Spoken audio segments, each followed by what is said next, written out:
Sunday on Denver 7 News. As the president has said, we believe that Putin has made his decision.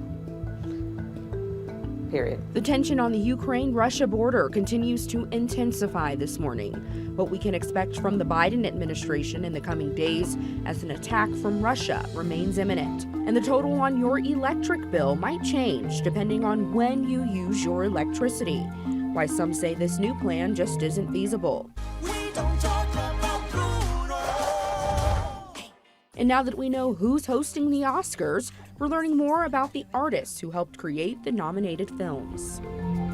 Good morning. We hope you're having a great start to your Sunday. I'm Micah Smith. And I'm Katie LaSalle. Thank you so much for joining us here for Denver 7 News. We have a big storm on the way weather-wise, but one more very warm day across Colorado ahead of it. So we're seeing more cloud coverage here over the metro area this morning. Plenty of sunshine into the high country. It's already 40 degrees in Denver, and it's going to be more melting this afternoon and a little more snow on the way as we start the week. Bluebird conditions up into the high country. Temperatures across the state about 10 to 15 degrees above average for this time in February. There's that cloud cover over the downtown Denver region, up north near Greeley and Sterling, down through the Springs. Plenty of sunshine out to the west. Your weather headlines this afternoon, a high back near 60 degrees, but this next cold front is moving in from the north, dragging in some extremely cold air, and snow is likely to accumulate starting tomorrow night. Right now, though, it's 38 degrees downtown, 44 out at the airport. Winds relatively calm. Into the mountains, we're now seeing some 20s move into Leadville and Aspen, 40s over the majority of the eastern plains. Later on today, those highs will reach the high 50s to near 60. We'll talk more about snow totals and just how cold it's going to get coming up in just a few. We're talking about the potential for war in Europe. I mean, let's really take a moment to understand the significance of what we're talking about. Vice President Kamala Harris is on her way back to Washington this morning after answering questions in Munich as the situation on the Ukraine-Russia border continues to intensify. And as Denver 7's Christian Lopez reports, President Biden is meeting with the National Security Council later today. Yes, he is, to discuss the increased tensions in Ukraine, which is surrounded by Russian military. President Joe Biden says the threat of invasion is high and could happen any time now. As you just mentioned, the National Security Council is meeting today. President Biden will be joined by Secretary of State Blinken and Secretary of Defense Lloyd Austin, along with Vice President Kamala Harris. During Harris's trip to Germany, she met with Ukraine's president and other U.S. and NATO officials to talk about a diplomatic solution. And there she issued this warning. We are prepared to move forward with consequences. We have prepared together economic measures that will be swift, severe, and united.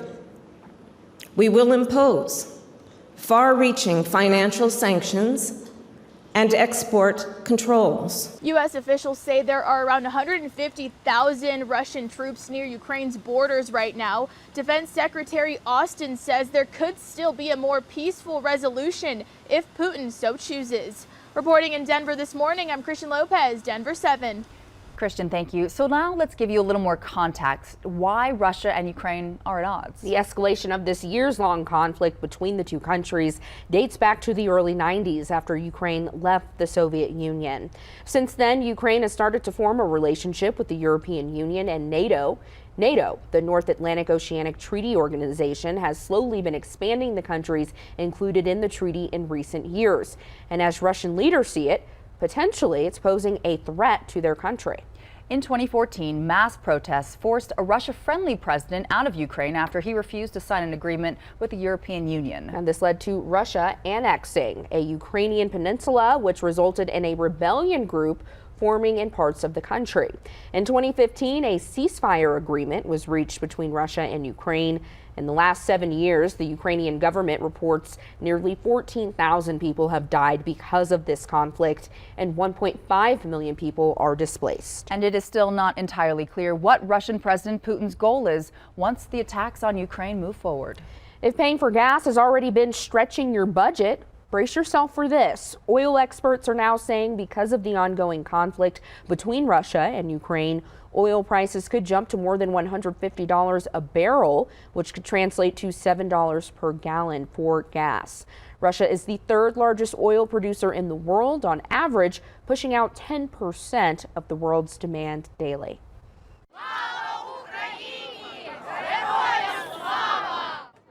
Ukrainians here in Colorado rally in solidarity at the state capitol this weekend. As fears grow, Russia will invade their home country. Well, those with family in Ukraine say this is history repeating itself, and they're worried about the devastating consequences of war. They have no place to hide. They know it's going to happen. It's going to happen. Tens of thousands or hundreds of thousands of people in Ukraine will die, but so will many, many Russian young men and women from Russia. People from other Eastern European countries like Belarus and Lithuania were also at the rally, and they're concerned if Russia does invade, their home countries could be next. This weekend marks 80 years since an executive order imprisoned any American with Japanese ancestry. Some of the victims were taken to Amachi, an internment camp in southeastern Colorado. Senator Michael Bennet, Representative Joe Neguse, and Interior Secretary Deb Haaland visited the site Saturday for a day of remembrance. They were also joined by Derek Okubo. 3 generations of his family were interned at the camp.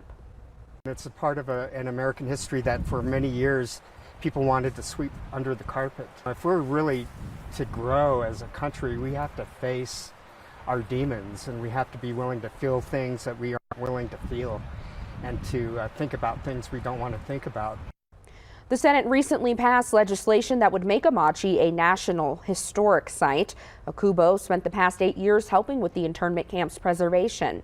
He says his dad, who has since passed away, would be proud to see the site become part of the national park system. He would be just so happy. Just the level of gratitude that he would be feeling would be extraordinary. I kind of feel it, just thinking about it, as far as how he would be feeling. The legislation still needs to pass the House. Then it will go to President Biden's desk to officially declare Amachi a National Historic Site. A Colorado military family is now one step closer to getting closure about their loved one killed in the Korean War. This is Richard Lee Hall. He was killed in action during the war, and his remains have never been identified. Well, his family is sending DNA samples to the Department of POW and MIA Accounting Agency. This agency is now trying to identify 50 remains from the war. The family says if his remains are identified, they will be brought back to his grave at Fort Logan National Cemetery. Well, paying for your electricity based on when you use it. Yeah, that's the idea behind Xcel Energy's new plan for Colorado customers, but some say it's just not feasible. The new plan for Colorado starts for more than 300,000 customers in March. The concept, the price for electricity, is based on when it's used. The peak times are weekdays between 3 and 7 p.m., but the best times to run major electric appliances would be daily before 1 in the afternoon and after 7 at night, plus weekends and holidays. Not everybody has the time like that they suggest. Sometimes some people work, some people are not home at the time that they expect us, I guess, to do laundry. Xcel says the more customers who switch their energy use to when the demand is lower, the more money they could save.